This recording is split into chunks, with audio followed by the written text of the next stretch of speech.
Hello, everyone, at the 7th International Conference of Contemporary Affairs in Architecture and Urbanism, organized at the Alanya University, Alanya, Turkey.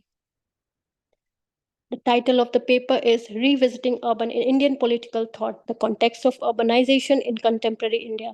The authors are Julie Rani and Mridul Kumar. The objective of this paper is to bring fresh insights into the notion of urban through a study of perspectives of Indian political thinkers such as B.R. Ambedkar and M.K. Gandhi. The methodology is to study primary writings and thoughts of these thinkers using a descriptive and analytical method. The paper addresses few central questions such as how is urbanization linked to migration in India, sustainable development goals, and climate change. Fourth, how do views of Indian political thinkers find their resonance on urbanization in contemporary India? The next section is on migration. For Ambedkar, a society which was ideal was a mobile one.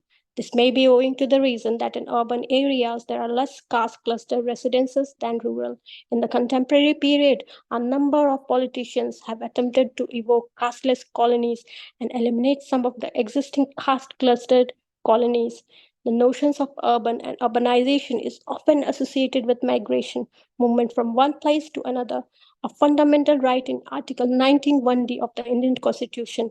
This migration often takes place from rural to urban and urban to rural in some cases. The notions of urban poor dismisses the idea of urban being equal to developed.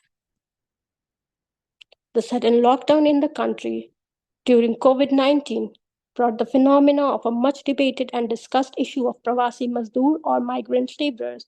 These individuals can be seen as laborers at construction sites, eateries, and more in metropolitan cities. When pandemic hit country and public transportation came to a halt, these laborers were left with no jobs and no way available to return their native places.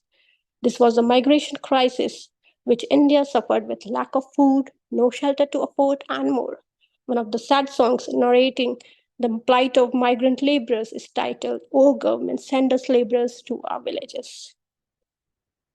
The next section is on climate change.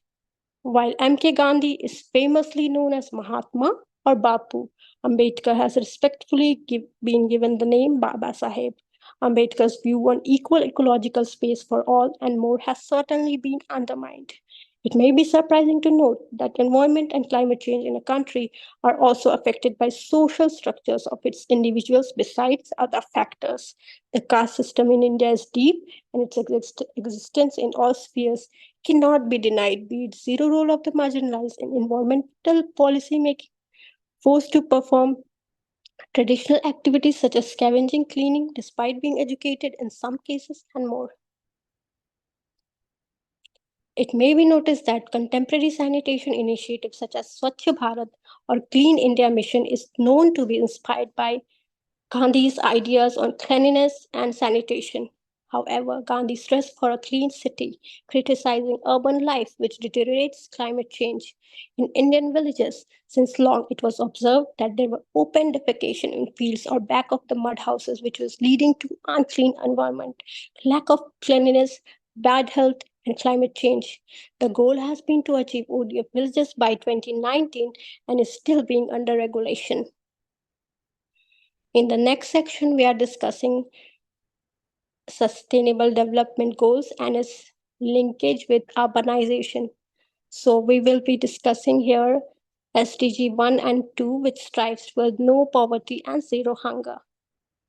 Ambedkar talks about poor, who were then known as, in the pre independent, known as untouchables, who were forced to be poor or marginalized. Similarly, in contemporary period, these outcast individuals, even if educated, are forced to profess their traditional occupation, such as scavenging, cleaning, and more. He criticizes Gandhi to the fact that a Brahmin scavenging after following Gandhi and a Dalit scavenging because of his birth, the pains of both can never be equated. In the context of SDG 1 and 2, which strives for no poverty and hunger, Gandhi's idea of economy was based on economic justice for all. Gandhi attached food with life and strives that Indians do not sleep hungry. Then next are SDG 3 and 4, which strives towards good health and education. Ambedkar's conception of public goods, such as health and education, were inclusive and equitable, seeking an equal distribution of and access to public health and social security. Gandhi's book on Keys to Health is one of the most popular books amongst his others. He took up scheme for basic education, in which vocational training or work experience is the most important. He talks about education in terms of discipline. Gandhi also maintains that education is essential for the attainment of the goal of peace. Ambedkar was in favor of making education relevant to employment. He wanted to replace the birth based society with a value based one, which can be only promoted through education. Gender equality, or SDG 5, in Dr. Ambedkar's view, every woman deserves dignity. He perceives progress of a community by the measure of the progress women have achieved. Certainly, in the contemporary period, violent crimes posing serious threats to bodily dignity have brought an urgent need to discuss these crimes within the realm of constitutional right to life with dignity. Ambedkar saw education as an empowerment tool towards dignity of women. According to Gandhi, men and women were born to play different roles in society, but he never found that women are in any way less to men. The next, which can be linked with urbanization, SDG 6 and 10, clean water and protection of the marginalized. Ambedkar had once been denied access to water in school due to his caste. Water has been a traditional medium for the exclusion of Dalits, denying Dalits the right over and access to water. In waiting for a visa, Ambedkar narrates the incident of his dignity being lower than a bullock cart driver who was an upper caste individual. For Gandhi, water is basic necessity of life, and it's the municipality's responsibility to provide it clean. In his journal Harijan, Gandhi propagates elimination of traditional occupation of cleaning, scavenging only by Bangis domes and other lower castes in India. He propagates cleaning by all castes. However, for Ambedkar, there was no safe exit from caste in India. It was only by migrating to a foreign country. There is an urgent need for social inclusion in urban life, given the diversities and inequalities of urban population.